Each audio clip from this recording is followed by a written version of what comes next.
弟兄姊妹平安，今天是2022年的7月27号。今天的经文是诗篇44篇，何西阿书第6章第11节到第7章16节，马太福音第5章43到48节。今天要跟大家分享的主题是爱是什么，或是什么是爱。保罗在写给哥林多教会的教导里面，这个书信里呢，有一段跟爱非常有关系的。当然他会这样写，是因为哥林多教会他们爱的特质非常的低，因此保罗需要来教导他们。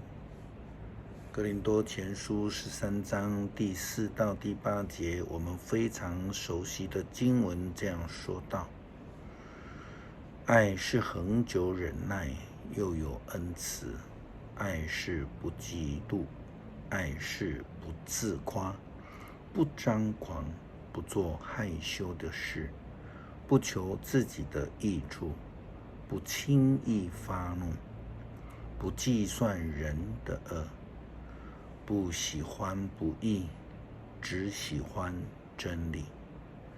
凡事包容，凡事相信，凡事盼望，凡事忍耐。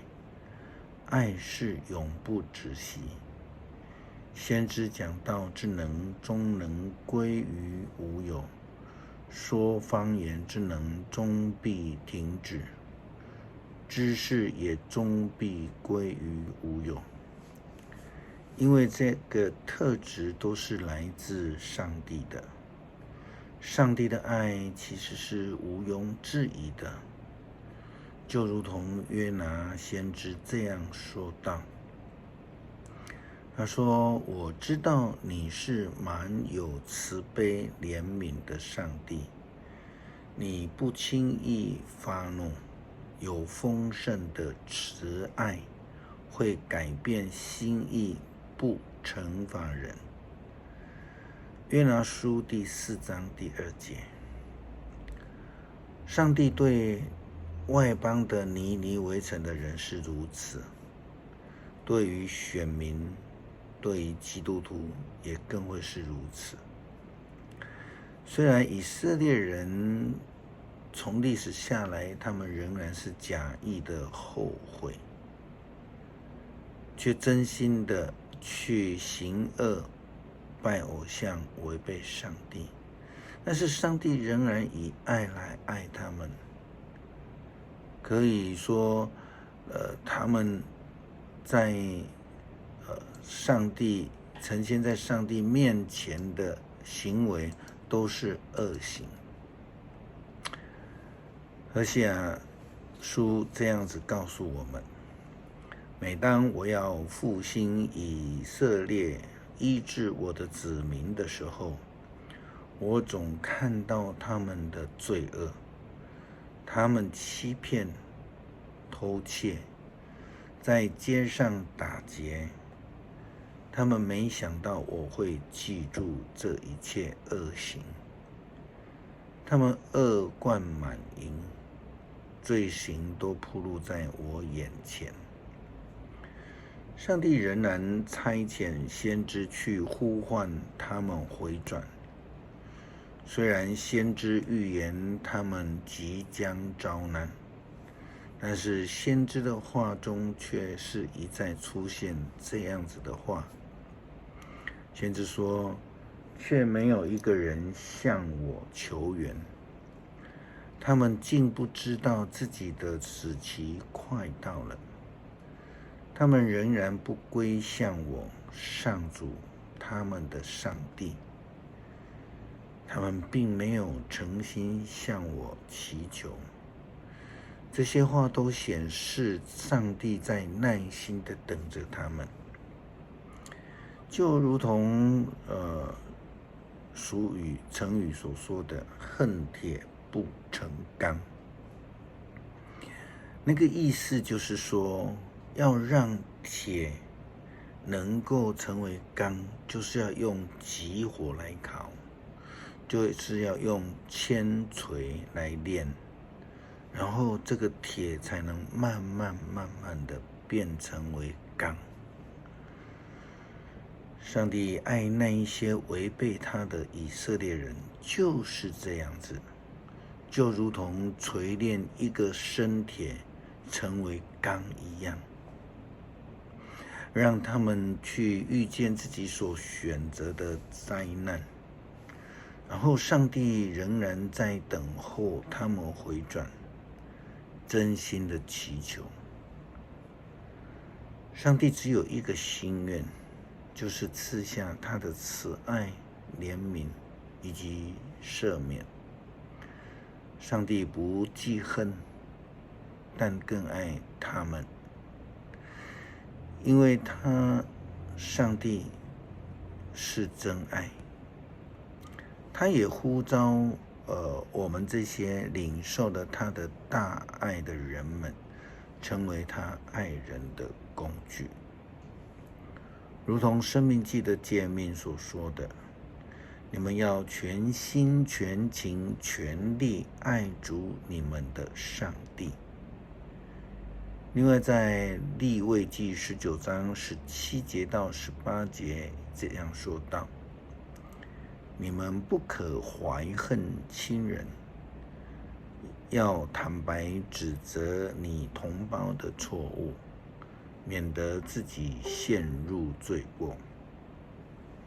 不可报仇，也不可埋怨本国的同胞，要爱自己的邻舍，像爱自己一样。我是上主。不可以报仇，不可以埋怨，要爱自己的邻舍。这也是我们在耶稣的诫命里面所看到的。我们在马太福音里面看到，你们又听过这样的教训，说爱你的朋友，恨你的仇敌。但是我要告诉你们，要爱你们的仇敌，并且为迫害你们的人祷告。爱仇敌应该是在爱的功课里最困难的一个部分。说坦白的，要恨，要不理会都很容易，但是要去爱却是非常困难的。其实这个诫命是上帝透过耶稣基督提醒我们的，这才是他所赐给我们最大的恩典。因为耶稣说，这样你们才可以做天父的儿女，因为天父使太阳照好人，同样也照坏人，降雨给行善的，也给作恶的。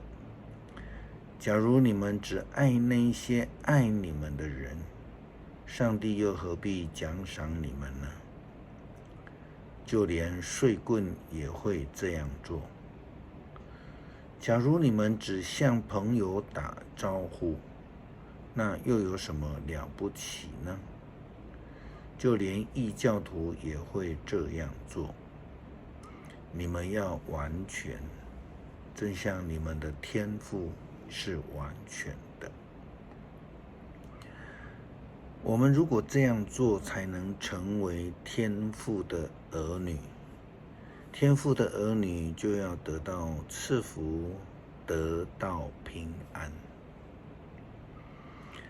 有很多人在心理咨商的过程当中，透露出他们每一天最纪念的人，不是什么伟人，也不是他们最深爱的人，反而是那些他们最痛恨的人。一旦我们做到了爱仇敌以及饶恕的功课，这个情况就会马上得到改变。难怪耶稣基督会这样的教导我们，要爱人如己。当我们真的愿意爱人爱仇敌的时候，其实我们就已经是先爱了自己，这个就是真爱。诗篇44篇也因为很长，那请兄姐自己来阅读。我们一起来祷告。谢谢阿爸父赐下赦免的恩典，让我们能够得到主的大爱，也让我们能够学习爱人的功课，特别是学习爱仇敌。我们知道这是非常困难的功课，求主帮助我们。感谢祷告，奉主耶稣基督圣名，阿们。